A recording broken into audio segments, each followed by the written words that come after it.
But let's look at some of these services and, in a bit more detail now, and which ones are going to win out. I mean, surely the biggest battle here, is it not, is just simply finding a way that you're actually going to get that monthly fee from people, because the free ad-funded side just doesn't stack up, does it?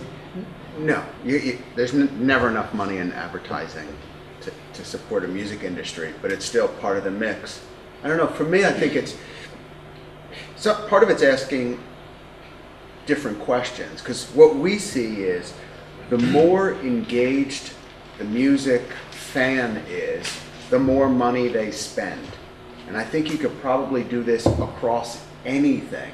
I mean, people that love golf spend unbelievable amounts of money on golf, the clubs, the clothes, the golf holidays. And I think what we have to remember is we want to make people crazy fanatical about music again, because when they are, they spend money.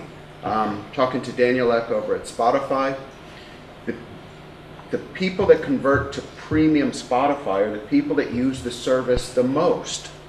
The people that click through to buy downloads are the ones that already have the premium model. Kind of what you said, you'd never expect, why would you need to buy it if you've got it unlimited? But it's just the people that listen to the most, buy the most music, go to the most concerts, get the most merchandise. And we've always been in this industry where pay first, access after. And I think we just need to get them in. And that's the model. And if you can get a lot of people listening online, let's say Spotify, and can convert 5 or 10% to a paying model, you've got a real business there.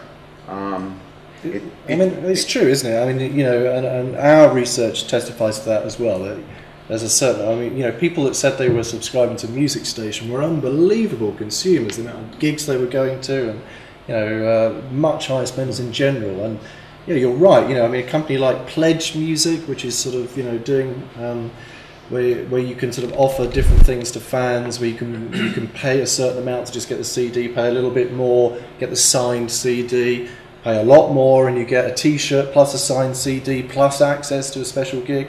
I think the average transaction on there is about $50, yeah, which is amazing. But is that sort of mass market? I mean, Universal deals in the mass market, and absolutely, you must be a bit concerned that still getting mass market to actually pay on a regular basis for digital music is and a I think challenge. that's obviously why, and to use Spotify as probably the recurring example, we've seen huge uptake of it across all the territories that it has launched in, and UK has been massive for them. And obviously if you put a model out there where you can listen to as much music as you want with a pretty non-interruptive advertising experience, people are going to really enjoy it. And we know that is a mass market proposition, but the expectation was never that would be sustainable in its own right as a future for our business. And it is all about this conversion of who can you get that is so engaged in that experience and kind of wants the added benefits that you get out of paying for it, whether that be the removal of advertising, whether that be portability, and any other features that Spotify launch as and when they do. How much of that base can you actually convert into paying? And we base the metrics of success for us with services like that is exactly what that proportion is. Obviously the scale of the business as a whole, but what that proportion of free users versus paid users is at whatever tier they fall into. And to do that, you just need to make the experience so engaging and add so much value to the upsell and to what you're going to get people onto that it's an easy decision. But equally, I know, and we all know that £10 a month at the premium end for Spotify, and that's kind of the benchmark on most of these similar services, is quite a hard decision for a lot of people. And you might say £10 a month for as much music as you could ever want is amazing value, but if you're doubling the cost of your ISP, or you're adding the same amount on again to what you're paying for an ISP, it's quite a hard decision for people to make. And certainly at the lower end of or age-wise, people who are students, people who are at school, at university, it's a difficult decision for them to think, well, I'm going to spend £10 on top of the £10 ISP tariff, and on top of the mobile phone bill that I'm spending on top of the TV license I might get if I feel like being sort of honest about it. But all those kind of contributory bills that you're paying, do you pay an additional £10 if you try and source it elsewhere? I think the thing that we need to do is make it such an easy decision that the value of not having to go back to a a P2P network, a torrent directory, and you don't sort of have that whole process of like calling up your mate who's the one with all the music and say, I'm going to come around with my hard drive, but I'm already engaged in that experience. I'm paying £5 a month for it. It's too expensive, isn't it? £10 a month?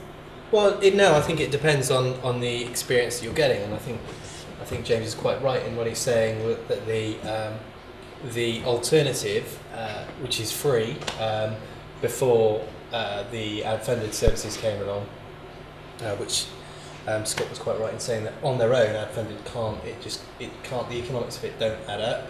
You need to have, if it's going to be in that model, it needs to be a very successful form of freemium model. But we think that providing a great user experience that works across all of a user's devices and provides access to the music you want, wherever you want, on the device you want, is a winning formula. But it's got to have a user experience which is fundamentally much, much better than piracy. In piracy, what you get is file sharing networks where when you go on, you've got issues with the stuff that you're downloading. Are you sure that it's not going to put a virus on your computer? Has it got all the metadata?